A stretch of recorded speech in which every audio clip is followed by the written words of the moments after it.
خليني أسألكم سؤال واحد. إمتى آخر مرة وقفت مع نفسك سمعت إحساسك الداخلي بوضوح، من غير موبايل، من غير أي تشتت خارجي؟ خليك معايا للآخر، السؤال ده ممكن يفتح لك مساحة تسمع نفسك بصدق. بسم الله، أهلا بيكم. النهاردة مش جايين نحاسب نفسنا ولا نلومها ولا نركز على الأخطاء. النهاردة جايين نقف شوية ونسمع. يعني ايه بنأجل نفسنا؟ بنأجل نفسنا لما نعيش حياتنا من غير ما نسمع صوتنا الداخلي. هو ايه صوتنا الداخلي ده؟ وفي حاجة اسمها صوتنا الداخلي؟ ايوه، زي ما في حاجة اسمها صوتك الخارجي، في حاجة اسمها صوتك الداخلي.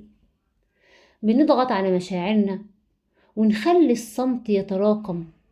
الإحساس الداخلي بيتجاهل، بيتراكم، وده اللي بيخلي تعب داخلي حقيقي، إحساس بالفراغ أو الخنقة من غير سبب واضح. مفيش أسباب واضحة، ولكن الإحساس ده جواك. هقول لكم كمثال مثلا، تخيلوا شخص، سواء كانت ست أو راجل، أيا كان الشخص، طبيعي جدا بيضحك وبيهزر وبيتكلم مع الناس، ولكن جواه مشاعر خنقة وتوتر وحزن وارتباك، مش فاهمها ولا قادر يعبر عنها. كل يوم بيتجاهل نفسه، ساكت عن إحساسه، مش بيسأل نفسه أنا حاسس بإيه دلوقتي. أيوة، يعني إيه تسأل؟ أيوة، اسأل نفسك واسألي نفسك يا حبيبتي، انت حاسة بإيه دلوقتي؟ اقعدي كده مع نفسك واسأليها. السكوت الداخلي ده بيتراكم، يوم ورا يوم، موقف ورا موقف بيتراكم، بيخلي القلب تقيل والعقل مضغوط. مش لأنك تعبان جسديا، لكن لأنه مهمش نفسيا وما سمعتش إحساسه. انت مش عارف تسمع إحساسك، ومش مدي لنفسك فرصة انك تقعد تسمع نفسك وتسمع إحساسك، وانت مش مدية نفسك فرصة انك تقعدي مع نفسك وتسمعي إحساسك. الصوت اللي جوانا، في صوت داخلي متعود يقول اصبر، اتحمل، كمل. ده صوت طبيعي جوا كل واحد فينا، مش غلط خالص، بالعكس صوت قوي وصوت جميل. بس المهم اننا نقف شوية ونسمع نفسنا قبل ما نحس بالاختناق الداخلي. ربنا ما خلقناش نعيش بس في الخارج، ننجز وننسى الداخل. قال الله تعالى وفي أنفسكم أفلا تبصرون. كل الإجابات وكل الإشارات موجودة جواك، بس محتاجة إنك تقف شوية تسمع وتلاحظ. طب يا مها، يعني أنا أعرف إزاي أنا يعني محتاجة أقعد مع نفسي؟ في صفات لو فيك يبقى أنت محتاج تقعد مع نفسك. إمتى التأجيل يبقى خطر؟ إحنا كلنا محتاجين نقعد مع نفسنا، بس لما توصل لمرحلة الخطر، الصفات دي لازم تقعد مع نفسك.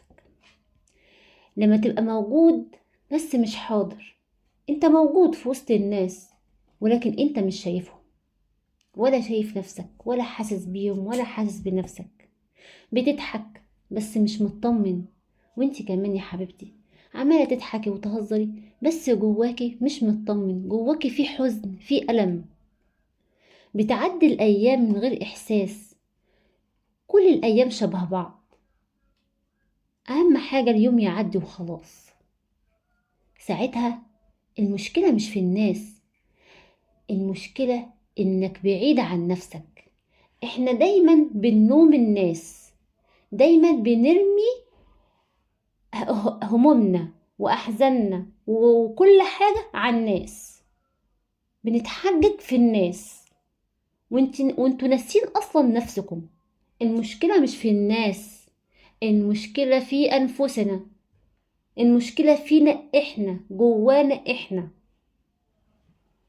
طب نعمل إيه؟ أنا مش هقولكم تعملوا خطوات بقى وحاجات كبيرة ونغير الكل، لأ، حاجة بسيطة. محتاجين وقفة صادقة مع نفسك، ولو 10 دقايق في اليوم، ولو 5 دقايق، بعيد عن الموبايل، بعيد عن التشويش، واسأل نفسك أنا محتاج إيه دلوقتي؟ اسأل نفسك، ما تستناش حد يجي يسألك. وانتي كمان يا حبيبة قلبي اسألي نفسك أنا محتاجة إيه دلوقتي. اسألي نفسك. انت لو ما سألتيش نفسك يبقى ما تلوميش حد يسألك، ما تلوميش غير نفسك، وانت ما تلومش غير نفسك. انت لو محبتش نفسك وما اهتمتش بنفسك وطبطبت على نفسك وسألتها انت محتاجة ايه يا نفسي، ما تلومش اللي جنبك او اللي حواليك انهم يسألوك. وانت كمان يا قلبي نسمع احساسنا من غير ما نلوم نفسنا، من غير تحليل، من غير ضغط.